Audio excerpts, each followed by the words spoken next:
जापानी सरगना ने ईरानी जनरल से एक डील की और ये डील न्यूक्लियर बम प्लॉट के लिए हुआ था, जो कि बुरी तरीके से फेल हुआ है और इसमें म्यांमार का भी कनेक्शन निकलकर सामने आ रहा है। जानेंगे आखिरकार क्या चल रहा है यहाँ पे। तो वहीं दूसरी तरफ भारत के लिए बड़ी खुशखबरी ईरान और अमेरिका दोनों से आई है। जियोपॉलिटिक्स में बहुत कुछ चल रहा है, हमेशा की तरह जानने को मिलेगा बहुत कुछ। आइए जानते हैं इन खबरों को विस्तार से। जापान के खतरनाक गैंग के सरगना ने युद्ध में इस्तेमाल होने वाली परमाणु सामग्री और कई भारी हथियारों की तस्करी की साजिश रची। 60 साल के ताकेशी एबिस्वा को वैश्विक तस्करी रैकेट के हिस्से के रूप में म्यांमार से घातक सामग्री ले जाने का दोषी पाया गया है। अब इस खूंखार अपराधी गैंग के सरगना को दशकों तक जेल में रहना पड़ सकता है। न्यूयॉर्क साउथ डिस्ट्रिक्ट के कार्यवाहक अटॉर्नी एडवर्ड वाइकिम ने कहा है कि एबिस्वा ने हथियार ग्रेड प्लूटोनियम समेत परमाणु सामग्री की खुलेआम तस्करी की थी। 1 साल बाद उसने हथियारों के बदले अमेरिका में भारी मात्रा में हीरोइन और मेथाम्फेटामाइन जैसे ड्रग्स की तस्करी भी की। बीते बुधवार को न्यूयॉर्क की एक अदालत में जापानी नागरिक ताकेशा ने म्यांमार से परमाणु सामग्री की तस्करी के लिए साजिश रचने का अपराध स्वीकार किया। इसके साथ ही उसने अंतर्राष्ट्रीय ड्रग्स की तस्करी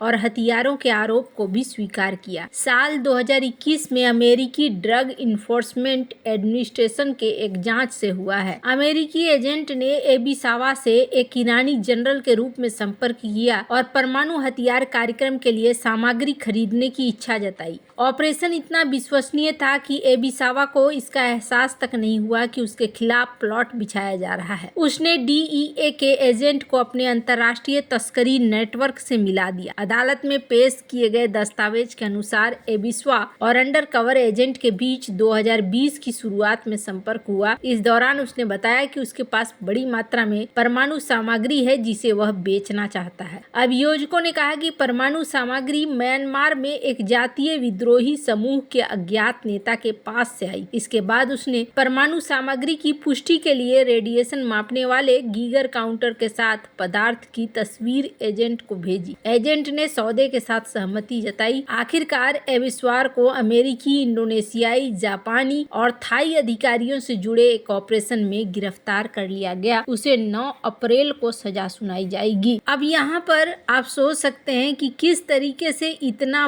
बड़ा जाल फैला हुआ है और इसने एक बार फिर से सवाल पैदा कर दिया है कि आखिरकार ये परमाणु हथियार ईरान हासिल करना चाह रहा था, लेकिन म्यांमार के उस अज्ञात नेता के पास कहां से आया। और अगर ऐसा हो जाता तो फिर यहाँ बड़ी मुश्किल खड़ी हो जाती इजराइल के लिए। और ऐसा लगता है जैसे ईरान अभी तक तैयारी नहीं कर पाया है और इस वजह से वो कई जगहों से इस चीज को चाह रहा था। और ये एक घातकता को भी दिखा रहा है कि भारत के पड़ोस में इस तरह की भी चीजें हो रही हैं और इस लेवल की चीजें हो रही हैं। जहां एक तरफ ये सब कुछ चल रहा है, वहीं दूसरी तरफ ईरान भारत का दोस्त और फारस की खाड़ी का एक महत्वपूर्ण देश है, अपनी राजधानी बदलने जा रहा है। ईरान ने कहा है कि उसकी राजधानी भविष्य में तेहरान नहीं होगी, इसकी जगह तटीय शहर मकरान को नई राजधानी बनाने का ऐलान किया गया है। ईरान के इस कदम का उद्देश्य तेहरान की अधिक आबादी, बिजली और पानी की कमी जैसे घरेलू मुद्दों से निपटना है, लेकिन ये भारत के लिए एक बेहतरीन मौके के रूप में सामने आया है। मकरान की राजधानी बनने से भारत को यहाँ तक सीधी और आसान पहुँच उपलब्ध होगी। ईरान के दक्षिणी तट पर स्थित मकरान रणनीतिक रूप से महत्वपूर्ण है। इससे भारतीय उद्योगों को मध्य पूर्व और मध्य एशिया के बाजारों तक सीधी पहुँच मिलती है। यह घोषणा ऐसे समय में बहुत महत्वपूर्ण है जब भारत मध्य एशिया में पहुँचने के लिए नए रास्ते तलाश रहा है। यह भारत की ऊर्जा सुरक्षा को भी बढ़ावा देगा। कैस्पियन सागर से मकरान तक पाइपलाइनें परिवहन लागत को कम करेंगी, जिससे भारत के लिए सस्ती और अधिक विश्वसनीय आपूर्ति सुनिश्चित होगी। भारत ईरान तुर्की कॉरिडोर के लिए मकरान महत्वपूर्ण है। यह भारत को सीधे यूरोप से जोड़ता है और इसमें भारत, मध्य पूर्व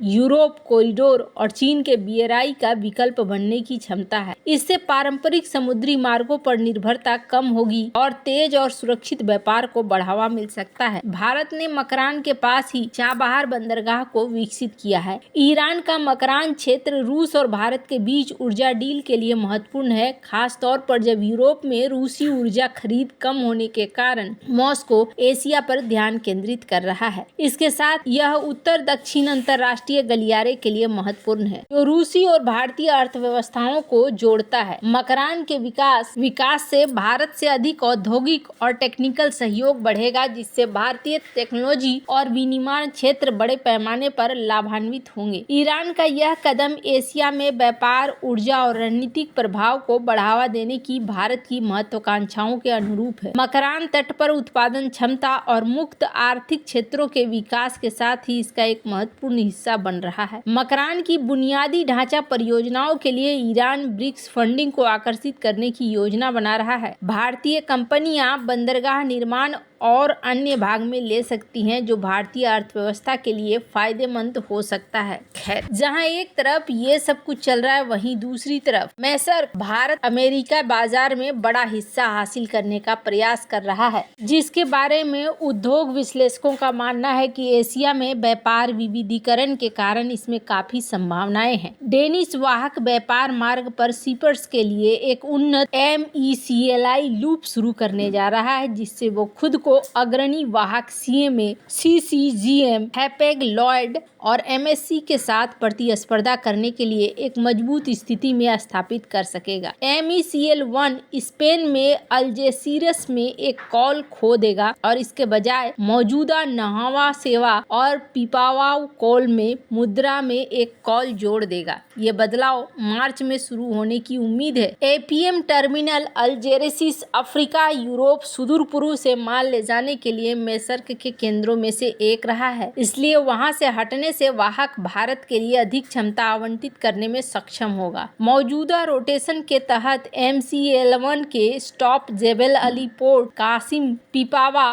नहावा सेवा, सलाहलावा, अल्जेरियस, नेवार्क, चार्ल्सटन, सवाना, ह्यूस्टन में है, जैसा कि डेटा से पता चला है। भारत अमेरिका व्यापार मेरस्क और हैपेग लॉयड के बीच जमीनी साझेदारी के अंतर्गत नहीं आता है, भले ही दोनों के पास कथित तौर पर अन्य ट्रांसशिपमेंट केंद्रित मार्गों पर सहयोग करने की सुविधा है, जिसमें श्रीलंका के सभी वाहक मौजूदा मांग के साथ। अब यहाँ पर ऐसा लग रहा है जैसे कि भारत और अमेरिका के बीच में व्यापार बहुत तेजी से बढ़ने वाला है, और ये जब कंपनियां आने लगे तो इसका सीधा मतलब यही होता है कि भारत की इकोनॉमी में बदलाव देखने को मिलेगा। वैसे तो माना जा रहा है कि ट्रंप के आने के बाद ऐसा नहीं है कि व्यापार को लेकर डोनाल्ड ट्रंप बहुत ज्यादा छूट भारत को देने वाले हैं। दोनों के बीच में इतना आसान नहीं रहने वाला होगा, क्योंकि ये टैरिफ की बात कर रहे हैं और टैरिफ की बात जहां पर हो रहा है वो आने वाले समय में और ज़्यादा भारी भरकम असर भी छोड़ेगा। पर इतना जरूर दिख रहा है कि भारत और अमेरिका के बीच में व्यापार होगा। इसी वजह से ये बड़ी बड़ी कंपनियां अब इस रूट में अपना दिन सेट करना चाहती है, अपने आप को पहले से सेट करके रखना चाहते हैं ताकि किसी तरह की कोई दिक्कत न हो। वैसे आपको क्या लगता है, इन सब मामले में आपकी क्या राय है? कमेंट कर जरूर बताएं। जल्द मिलते हैं अगले वीडियो में नई खबर के साथ।